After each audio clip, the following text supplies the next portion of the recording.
This is Steve Heitzer, and you're listening to Everyone Needs a Spotter.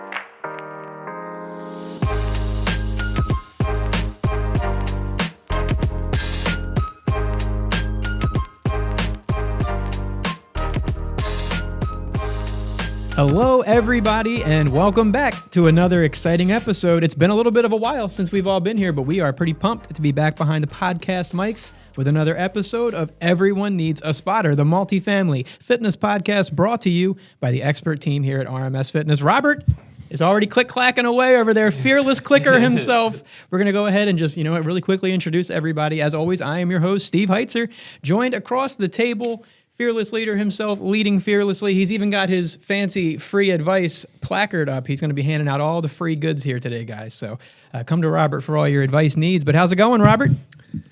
Steve, I am officially excited that we are sitting across the desk from each other today. Officially excited? So it's like all your other excitement was unofficial prior to today? It was artificial. Yes. AI, in fact. Sir, I know it's been a while, but I have not introduced you yet to my left. But since the cat is now once again out of the bag of Dio, Steven, what it be, man? How's it going? What's up, Steve? It's been a minute, but it's good to get back to the grassroots. Yeah, man, it has been a minute. It's been like 5, and people forget how the rules go around here. We got to introduce them first, but no, it's good. It's good to be back. And as always, the one that you've probably seen the most, because she's out there with the content right now, helping people stay fit at 40. 100%. Lil Flexi, big muscles, Lil Wipey, MEV, what's up? What's going on? Yeah, I've been working on this little project. I know Robert's been begging me for months to do content for posting on LinkedIn, and wasn't feeling very motivated, but now I'm trying to really hit the ground running with this. So it's been fun. Yeah, I know I mentioned it briefly, but since we're here at the beginning and people might still be listening, go ahead and tell them about what your content's about, what you posting. Okay, so many moons ago, Robert and I started a project to try and develop at a beginner's stage our own type of content, and it was something that we called "What's Up with Emily," where I just humbly went before the video camera every day, went live. Back then, it was a lot of our really close friends and family that would check in with us, and I would just talk about different foods or recipes, also do different fitness routines to get our friends motivated for working out. And since then, we took a long break from that, being that we got busy, being that COVID came, being that I got really out of shape. So now I turn 40 in a few months, and I just thought, why not put myself out there, vulnerable, and try and do content again. But this time, just trying different things that I'm seeing, like we all do on social media, different fitness tips, recipes, all of that. But trying to do it with a totally different approach by being 40. Oh, well, you've never been 40 before, right? Never been 40, and yeah. Never been achy like this before. Never been as insecure as this. So I'm just putting it all out there. And it's been fun. And actually, I've really enjoyed it. And it's kind of built me up a little bit. So no, you know what? I feel you. It's, life does in fact change. We were just sitting over there in the design office, the sales office. And Steven thought I got an email I was excited about. And he was like, oh, what was that? And I said, actually, it was a back spasm that just made me emit that sound. So, we're all getting a little older around here for sure. But that's cool though, Emily. Thanks for sharing that content. I know that's what you've been up to the past couple of days around here, in addition to all your other things. But Robert, how about the past few days in Deckerland? You had some content hit the airwaves recently, right? Not on my part, but yeah, some things have hit the airwaves. Well, this past weekend, my son got married. Oh. So it's been adaptation since that's happened, right? The family has to adapt to that. And, but yeah, it's been quiet around the house. Generally, when you have a son in the building, it's loud because they, for whatever reason, must run up and down the stairs. And so it has been super quiet. But yeah, he's on his honeymoon. So the Deckers have made an adjustment there. But you had mentioned about content. I'd reached out last week and did a little video about the tariffs. I don't want to get ahead of our discussion this morning, but just how it's really impacted the relationships that are out there. There's a lot of stress in the air for our fitness family. And so maybe we'll get a chance to talk about that and how that's affecting us and maybe even some of our customers. Yeah, absolutely. And then you've also had, some of your own little interview content that's been posted. We had our visitor from our friend Glenn. Tried to lead you right to it, man. You can lead the horse to water, but you can't make him drink, Glenn. I'm sorry, buddy. I told myself I was going to wait and watch that when I get a minute, but Glenn, I will definitely reach out to you about that, buddy. Yeah, so our friend Glenn, who hosts the Tailor Made Chaos, podcast, he had a chance to interview Robert, myself, Emily, and Steven too, I believe, right? Yeah. And so all that content's been dropping. So if you want to go hear more of Robert's life story, it's pretty interesting stuff. You can go check that out over there with our friend Glenn Taylor. But Steven, because your name is not Steve, Steven is your name. That's right. How you been, buddy? How's the week been? It's been pretty good. Past couple weeks, it's been kind of, appointments here and there, dealing with board members in HOA communities and big, what do you call those? I don't know. What do you call them? It's like a community center, but it's like for a massive community. Like a boardroom or something? It's a boardroom. It looked like I was in a courtroom. Yes. You have had a lot of those projects lately where you've had to go and kind of, like testify before the court before you can install your fitness equipment. That's exactly what it felt like. I was in one yesterday. But this one was unique. They had bought an old hair salon that's attached to the property so that they can expand the fitness center, and it was in bad condition. We were all sitting there and just talking about the plans that they want to do. New business idea. He's opening up his hair salon. Get your hair did a dio. Gonna be opening up next year. But it's cool. I enjoy being a part of those meetings and giving them our insight and expertise and helping them navigate the challenges and, giving them some tips of some things that they probably don't realize in the construction industry and dealing with, some permits and requirements and stuff like that. So it was pretty cool to be a part of. And I enjoy, I'm sure you enjoyed as well being a part of those, like from the ground up scenarios. It's cool to see it complete.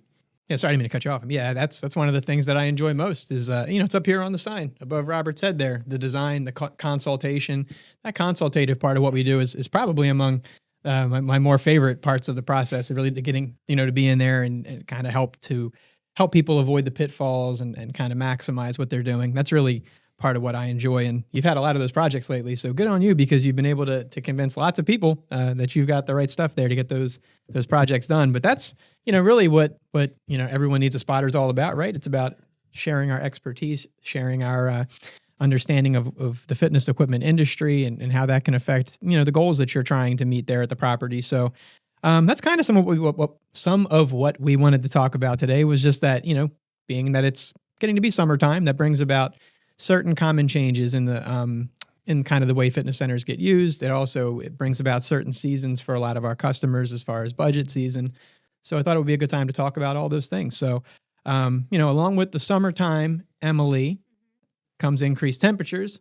So sometimes what happens once it gets warm outside? Where do people tend to find themselves? Well, when it gets too warm and definitely too muggy and humid, makes people not want to be outside anymore and enjoy that kind of weather. It's hard to breathe. For those who have asthma or any kind of issue like that, it's just too much. So then they bring their exercise indoors. So it's just like the wintertime, the summertime can face that challenge too. Yeah, whenever the external conditions kind of get to a point where maybe they're not so enjoyable, to be out in, that's when you're going to start noticing upticks in the activity inside your gym. In the fall and spring, it's easy, the mild weather for people to get out there and be outside hiking and doing things like that. In the summer, unless you're like in the pool or at the beach, it can be kind of hot outside. So a lot of times physical activity outside is limited. Now, if you have a gym at your community, you may find yourself using that more during this time of year. So if along with the increased use in fitness centers, once people start using the equipment more, Stephen, what's the next thing that happens? get repair calls. Things start to break down, especially if a property doesn't have regular maintenance. Yep. Usually midsummer is when we start getting a lot of calls, is stuff breaking down. Yep. So while we certainly would hope that every single person listening to Everyone Needs a Spotter is, a quarterly routine maintenance customer of ours that we're seeing, 4 times a year, we know that that's not the case for every client. Some people are listening and they're not established, service customers at all with us yet. If you have a property and you aren't currently having service done on your property, even if you're not ready to enroll in a maintenance program at this point in time on a quarterly basis, Robert, what might be a good idea for a property to do, even, kind of just as a one-time, approach? Well, we get those from time to time. I'm thinking about, you caught me here on the iPad, but one of the first emails out of the gate this morning was an email full of pictures of down equipment. Now, this particular property is to my knowledge, is on the Eastern Shore, which is kind of bleeds into what we're talking about, where it could be the height of their season down there. So a lot of up here, everyone's going on vacation. Well, where are they going? They're going to places like the Eastern Shore, and those facilities are getting higher use. And then all of a sudden they realize, I probably waited too long. Now I'm in the peak of things. And so, one of the things that I would certainly recommend anyone, hopefully before their season, but hey, if it's today, it's today. Do the walkthrough. I know Emily has sent out the checklist for property managers to walk the room, and some things are obvious, other things are not. But sometimes just turning the units on to make sure they turn on could be a good idea. But there's just that check. You want to walk in, not get surprised. Apparently, this person did get surprised because there's about 10 photos of 10 different pieces of equipment. And that's unfortunate because they are not a contracted customer. So it is going to be like a race. Yeah. So I think if you want less stress in your life, if you hear this podcast, head into the gym, do the simple checks. If you need the checklist, reach out to us. We'll send it to you. You could probably even find it out there on the web somewhere. We've posted it on our LinkedIn and other channels, Instagram. And so grab it, download it, walk in either just yourself or maybe even with your maintenance supervisor or someone on site and walk it. It may take, what do you think, 10 minutes, 15 minutes to? Probably not too much. Yeah, it won't take much of your time, but it'll definitely give you kind of an understanding of where your fitness equipment is from just a visual inspection. Yeah, and I would say that if you have maybe a larger amount of equipment, or you just feel like for some reason it's beyond the scope of your team to look at that, even if you're not a quarterly maintenance customer, reach out to our team. We're in most of the places pretty regularly, and we could certainly plan to stop by, make a visit, make a service call out there to kind of inspect, diagnose, and kind of let you know where your equipment stands too. So feel free to reach out in that regard, but don't wait until your season is upon you to then kind of urgently want things done, because unfortunately everyone is wanting things urgently right now. The world seems to be in a more urgent state than ever, right? Everything seems to be happening. People need things more quickly than ever. And then there's things going on that make that more challenging to achieve.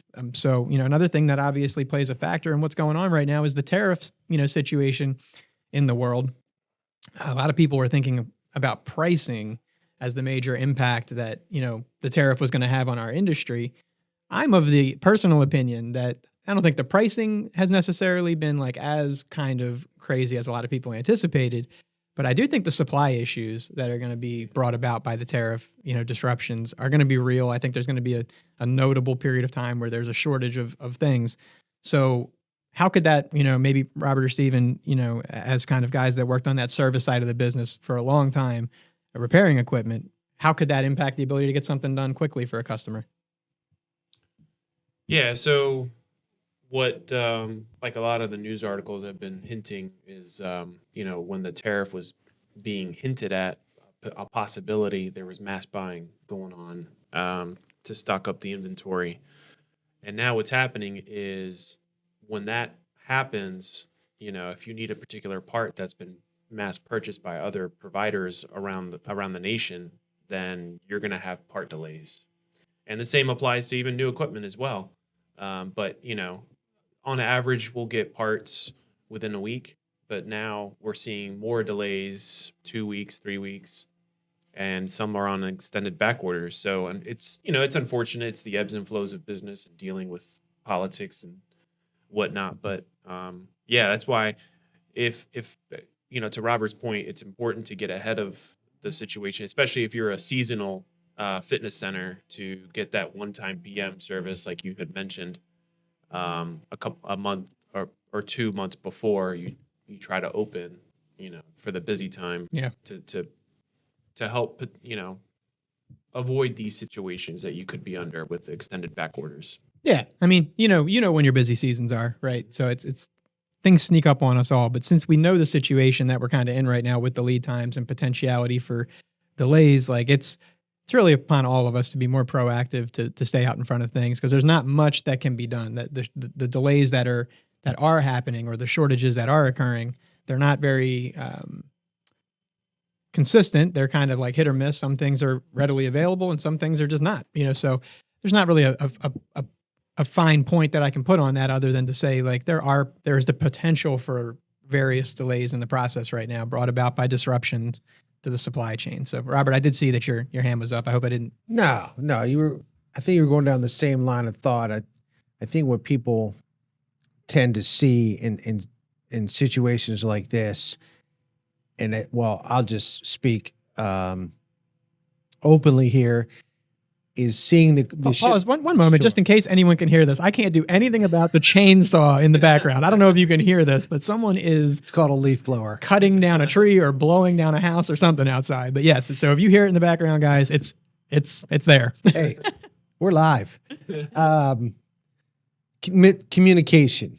If you have a lack of communication, you feel stressed. You want an answer to something. You had mentioned when we came out of the pandemic, people had a higher tolerance for patience. Mm-hmm. They were willing to wait for things. Now we're kind of a few years removed. We want to get back to pre-COVID approach to life. So now the pace is picking up. And to what Steven said, delays begin, part availability becomes an issue.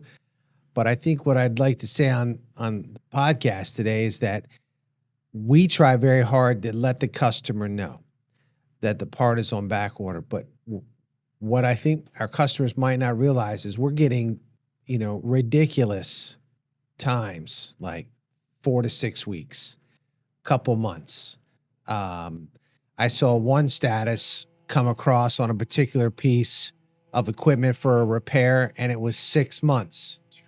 And, I don't know how, a place with only 2 treadmills can wait 6 months. Now, we at that point start to go into like a management phase of trying to find an alternative part, but sometimes it just doesn't work out. I can't wait.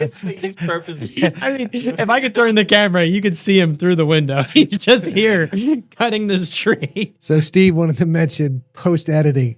Colby, you better be able to get that sound out of the background. Oh, no. But, communication has been really key to how we've tried to approach the tariff situation with our customers. We knew it was coming, and we were talking about it on the news. So we banged that drum as loud as we could, not in a scary way, just in a, hey, this is going to be a thing at some point, and if you would like to avoid the thing that it's going to be, let's do it now. And then for people that didn't make those decisions, and now they're in a situation where they have to purchase in a now the tariffs are here type of environment. I can't speak to the way it's being done elsewhere, but I just know our approach to it has been to kind of position the tariff as a thing that we hope goes away. We're not building it into our like money making portion of our business operation. We're not using the tariff price to dictate our profit margin. We're maintaining our old prior markups that we were applying prior to the tariff application happening, so that if this thing goes away, we can easily flip that switch and revert back to what would have been fair pricing. We're really committed to not letting this like reset the normal for us any more than it has to. So to the extent that anything does go back to normal, we want to go back to normal with it. We're not looking to just raise our bottom line now because of, this global event, so to speak. And it's really, excuse me, it's hard to know, exactly how to tell people to proceed with that, because it could be a thing that goes away. We see how the news cycle happens nowadays. It could happen very quickly, or this could go on for a long time. So we just try to be as transparent about what's going on with those tariffs as we can and provide good service with that. But it has affected most manufacturers at this point. Most people have either applied some sort of surcharge, or they've just increased their price list as a result of, the tariff thing. So it is here. And that'll play a role, obviously, in budgets, that people are making. So what's kind of the season that we're in for a lot of our customers too? We're talking about now, like the maintenance and service needs they need immediately, but kind of what also happens for a lot of our clients in the summer. Emily. It would be budget season for new cars. New equipment. No, look, I think I had too much other information before the question. I think that made it seem like maybe that wasn't what I was talking about. But budget season, right? Yeah. So now you're going to be in a situation where you're trying to get your figures together for your budget for next year at a time when there are tariffs impacting pricing. So, that's obviously something where we need to be transparent with people about kind of the state of things now, so that they can know what they may be looking at. But we also want to be clear about that the tariffs are here. So we can't pretend they're not. And then when you go to make that purchase, then come back and say, oh, it's 20% more. So we're trying to be very forthcoming with that information, let people know what's going on. Hopefully by the time you're ready to buy things in 2026, the tariffs are gone and you've budgeted too much, not too little, would be the anticipation. For our customers at least. And then now you have some extra fund money to buy more equipment with, or invest in some other part of your property that maybe could use a little TLC too. But, Robert, what are your thoughts on budgets for this year? Anything that, think people should be particularly mindful of, or actions they should be taking right now? Well, it's funny that you say it's a matter of a waiting game in determining whether what we have in place right now is going to last for a long period of time. So we were kind of talking in the gym this morning about if we had all the details as a business owner, I could plan better. And that's kind of the same principle. We're trying to give as much information to those that we work with regarding their fitness equipment. And what I have found this year that I would probably encourage a lot of property managers is that sometimes I see budgets for, hey, we're going to replace one of these. Might want to start considering, if you got a couple of machines on the bubble, maybe this year's the time to start thinking about replacing them. Because prices from this tariff may go down, but we know that increases have consistently been a part of this industry. Mm-hmm. And so if you're on the bubble for your equipment, now's the time. And we know when we assess the room, and Steven can speak on this too, but generally the strength has a longer lifespan than the cardio. The cardio is generally the one that there's no indication and it just stops working. And, the days of having cardio equipment go 12, 15 years is very, very few and far between. Those who have had that opportunity to get that kind of return on investment, I certainly a hat tip to you, because that is something out of the norm. We're finding because of the demand on electronics and, the motherboards and the various other things that go into the technology today, you really can't squeeze out that kind of age out of equipment. So again, if it's on the bubble, this might be the year to plan. Yeah, and you made a good point too about the replacing a single machine. We've talked about this before in other episodes, but if you have 3 treadmills in a room and they're all 12 to 15 years old, and then you go, okay, well, we got a little money, let's buy one new treadmill, and you replace one of your old treadmills with a new treadmill. What is likely going to happen to that new treadmill, Emily? That treadmill is going to get used up the most, the new one. Yeah. And then, of course, if there's no maintenance plan along with like if it's a facility that doesn't have a maintenance plan and they just buy one new treadmill, then that one treadmill is getting used and used and used and not getting maintained. And then it's just going to wear down. It's going to break. It's going to have issues. Yeah. It's going to be the machine that anyone uses if it's available anytime they walk in to use a treadmill. They're going to get on that unit first. And so it's going to get a disproportionate amount of use. The other ones are only going to get used if a second or third person comes into the gym. So for that reason alone, just putting one new unit into a room with very aged equipment kind of sets that piece up to immediately not thrive. Yeah, and not only will people just want to use something that's newer, but once they have that one new machine next to the older ones, anything that you felt on that older one that you didn't feel before is now exposed. Yeah. And now it feels rigid. Now it feels weird. Now, it's just, it stands out more of not wanting to be used. Yeah, and excuse me. Ooh. I don't even know what that was. That was a half cough, burp, sneeze, fusion.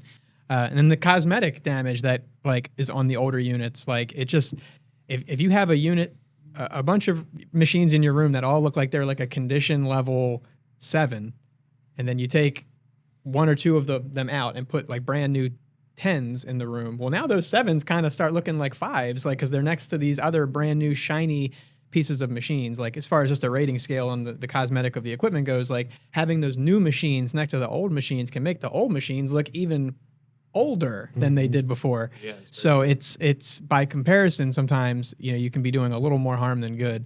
So I just had this conversation with a customer yesterday who was like, I want to get one new treadmill. And I walked in and I said, I will not do it. I refuse, because that one treadmill in this environment would get just absolutely ransacked because of the amount of use that it would receive as the only working treadmill. Steven? I wasn't pointing to somebody. I thought he was pointing out the window. I was like, Oh, you guys are looking at that way. That's how he raises his hand now. Yeah, I had that same conversation with the board meeting I had yesterday, because they were considering replacing some equipment 1 year and then waiting 2 years or another year to replace the rest of the equipment. And I was like, well, if you're in this position where you're already renovating an entire new space, you're getting, all this new flooring, new paint, new look, and then you get half of the equipment new, and then the other half still looks old and rusty. It's just it's going to look like a half-done project. It just doesn't look right. Yeah. When you're in this position, if you can, budget for an entire fitness center at that point. And the other thing too, I was cautioning the board members is you run the risk of not having a unified look, right? When you have everything new, everything's unified, but when you're in between years, you run the risk of a product being updated, and then it's not going to look similar to, the consoles tend to be updated and changed every 3 to 4 years. But if you're on that 4th year, you're buying that product, and then the next year it changes. You can't match. Have an unmatched looking fitness center, Yeah. and then you're going to be perpetually in that state in the fitness room. So it's important to educate people with that aspect, because it can make a big impact in the fitness room. Yeah, absolutely. And you'll just end up forever, to your point, kind of chasing that process, and you'll always be a little incomplete if you do it that way. And I think so. That's why I always encourage people, to your point, if you can do all 3 of your treadmills, that's kind of the thing to do. And then also to your point too, if you're keeping older equipment and you're renovating a room around older equipment, you tend to spend a lot of money on labor just moving the older equipment. It's not inexpensive to just move old machines around, especially if you have to take them out of a room into another location. Sometimes there's disassembly involved. Older properties, if you're moving older equipment, they tend to have these multi-station gyms that are very complex to assemble and put, so if you have to take that apart and put it back together, well, now you're talking about a pretty large investment in just labor to just keep your old machine in the room. At least kick the tires on, what your provider might charge you to just take the old one out and put something new back in. You may be surprised at the overall net gain or benefit to your project in that way, just in terms of the overall final result too. But, those are all some things that that I've just been thinking about with budget season kind of here, things that people are kind of up against, that are a little different this time of year. There's a lot of uncertainty in the world. I feel like every year, the past couple of years, people have been kind of in the same boat where it's like, what's going on out here? What should we do right now? So that's I still think kind of the nature of the world.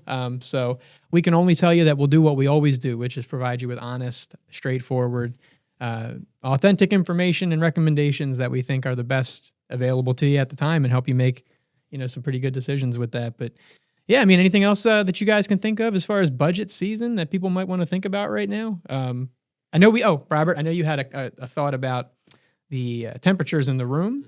I know we have an episode where we talk about HVAC and air quality, but kind of in line with the summer months and the temperatures increasing outside, people coming inside, what tends to happen in the gyms? He does this to me. He does it to me too. This was on the list you sent me to talk about. Yeah, I'd have to go back in my emails and check that out. But the BTUs in the room increase, so that means that you're because that temperature's going up, then it goes down. If you suffer any type of drastic temperature rise or cooling off because your HVAC is not keeping up with that, your facility, you want to make sure that you're setting a temperature that can be maintained. And if it's not being maintained, the soda can effect, if you've ever experienced that, if you put a soda in an environment and it gets really hot and then really cold, you'll notice the sweating.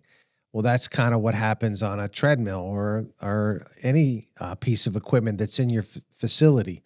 And that moisture then becomes a problem down the line. And every facility, at least those that I can call to mind that have ever been near a pool or have windows in the room where it gets really warm because of the sun, then again, you mentioned touchscreens, for instance. If you've ever been on the treadmill and you go to touch that black on the console, it's on fire, and that means those electronics are feeling that. And then if the HVAC is not consistent, and then all of a sudden it cools off, then those electronics feel that, and then it gets hot again. Well, again, lifespan is being diminished by that inconsistency in temperature. Mm-hmm. Not to mention the users would appreciate a consistent temperature in the room. So hopefully you got that. It makes me laugh. I've been in some facilities where the only thing in the room, I'd see these clip-on fans on treadmills, and it's just like, no, that's not the answer. We're not getting anything done here, guys. No, but that's I think specifically on the list was mentioned the idea that like reducing the temperature in the room during this time of year just by a few degrees can lower the humidity. It can lower the overall temperature. It can make it more comfortable for users in the gym. If you get a handful of people, especially in some of these, to the credit of a lot of these communities, man, you all have some really, really nice fitness centers and people really enjoy using them.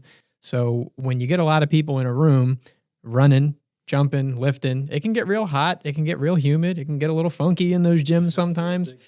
Promoting good airflow is good. Keeping the temperature low enough that it's comfortable, keeping the humidity low enough that sweat can dry and it doesn't just stay eternally sweaty in your gym forever. Those are minor things that you can do that can really just raise the level and the comfortability and really have a long-term effect on the quality of your space and the experience of your residents. Yeah, agreed. Emily? I'm just complaining, but I know you. Me. But I know it's like, people are trying to save money by not having the air conditioning going and, keeping the temperature up a little bit. But even when, for us, when we come in and do an install, I can't imagine working out in some of these rooms because they've got the AC, the thermostat locked off, and it's set at this ridiculous temperature that no one's going to want to work out in. If it feels cooler and more refreshing outside of that room than it does inside, there's a problem. And then there's no airflow. You don't like 88-degree lifting sessions? No fan, no ceiling fan, no ability to open the windows. Putting in new equipment in this hot, humid room. And then I wouldn't, if I was a resident there, I wouldn't want to use it because I would be dying of heat. Man, look. Well, guys, look, welcome to our new segment. We're going to end every episode with Tell Them How You Really Feel with Lil Wipey, who lets them know how she really feels. And that's how I really feel. But that's a good point, though, Emily. You know, people have to, that's a really good reminder. Like, if we're not comfortable unboxing equipment and assembling machines in your gym, your residents probably aren't comfortable using the equipment in the gym. And that's some great free advice from Emily. No, that's great. So I think those are some really good reminders. We don't have to be too long-winded with the budget season stuff, but we just, kind of wanted to talk a little bit about summer, tariffs, what to expect in your gym, what to expect next year, what to expect right now, and kind of how you can balance all those things together. It's not always easy in the world that we live in today to kind of plot your course because the map seems to change periodically these days, moving targets and all that. But we're doing pretty good, I think, as an industry with adapting pretty well to things. I will say, I think the fitness industry in general, I can only speak to our partners that we deal with, but I've been pretty proud of really all of our partners, how they've handled the tariff situation. Everyone's communication with us has been pretty clear. And I felt like the way all of our partners have approached the situation has been very transparent about like what they were experiencing, what they were able to do to offset things on their side, and kind of like, just communicating what the real impact to us was going to be, which has then helped us to communicate the real impact to our customers. And I just think that's been kind of a nice sign to see everybody in our industry kind of not, do the Chicken Little, the sky is falling, thing. It's been kind of nice to see the more level-headed approach. I did like that movie. Did you? I like that movie, yeah, a lot. It's kind of like how I approach everything in life, so I probably would like it too. Remember that movie? I've never seen it. You get out of here. I think Maya told me I needed to watch it. That was a good Chicken movie. Little was really good. That was a very funny movie. Now when I watch it again, I'll think of Steve. Well, guys, I want chicken. everyone nuggets. needs an animated film. That's where we're at today. KFC used to do sandwiches called Chicken Littles. Oh, They were delicious. All right, we've officially jumped the shark. We're there. The shark has now been jumped. Jumped the shark. No, it's like an expression, like when your show gets too crazy, like the plot of the show gets too wild, you've jumped No. the shark. Anyway, No Emily, such thing here. we're wrapping up, guys. We're going to go ahead and put a pin in it here as we kind of get ready to wrap up the episode. But really what we always do at the end is we kind of just talk about what we're looking forward to as we're ready to head into the weekend. Robert, now that the busiest, longest 6 months of your life are behind you with the big wedding for the family, what are you going to do with your first weekend? Visit my parents. Really? Mm-hmm. That's very cool. Yeah. So they weren't able to make it. So I'm going to go down. My parents are aging, so it's always good to check in on them. And then I got some things to do around their house, so I'll spend some time doing that. I think the other side of the family has a graduation party, so the girls will be Tis the off. season. Yeah, the girls will be off doing that, and I'll go down to see what mom and dad are up to. Very cool. Well, I hope Yes, you sir. enjoy that. I know that'll Thank be you, a brother. nice visit for you. Little Wipey, what you up to? I leave for Outer Banks tomorrow with my sister Yay. and her family. Oh, going to hang out with the nephews? Yeah. All right, that's cool. Have fun with that. I know they always enjoy their time with their aunt, Lil Wipey. Thanks. Steven, what you up to, man? I think we're gonna try to watch a movie this weekend and Ooh. the new How to Train Living dangerously. the How to Train Your Dragon because we were trying to go to the beach, but it doesn't look. And look, woo! I'm jealous. Oh, we got to snort.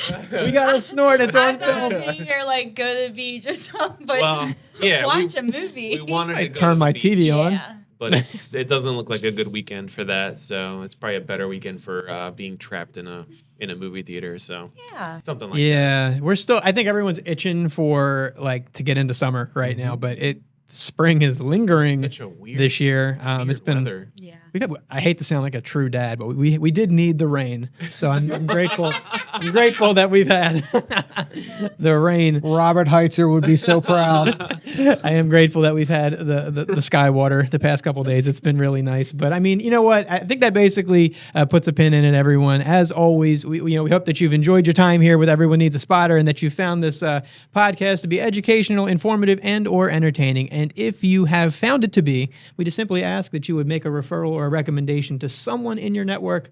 We know the multifamily crew, you guys are well connected and stay in touch with each other. So if you think there's someone that could benefit from our information, we would appreciate you referring them to become a listener to Everyone Needs a Spotter. If you ever have a subject or a topic that you would like to hear us discuss, you can email us at podcast@rmsfitness.com. And I think it would also be appropriate to acknowledge our two new podcast contributors at this point. We have Colby Cabrera, who's handling our video editing and posting for the video portion of the podcast. And we have Adriana Conway, who's handling audio production and social media content related to Everyone Needs a Spotter now. So we're very grateful to have them contributing. And really, that's it. So we'll go around the table one more time as we sign off. I am your host, Steve Heitzer. Grateful as always to be here. Stephen D. Have a good weekend, everybody. That was kind of soft, bro. It was. Do better next time. I'll try. Fearless leader, Robert Decker. Have a great weekend, everyone. Despite the weather, enjoy life. I will. Emily. Have a great weekend and have a great summer if we don't get back to this table in another 3 months. Oh, we will. We will. I got to go ahead and sign off before the guy starts cutting the tree down. He's back outside. This has been Everyone Needs a Spotter, and we look forward to catching up with you next time. Take care.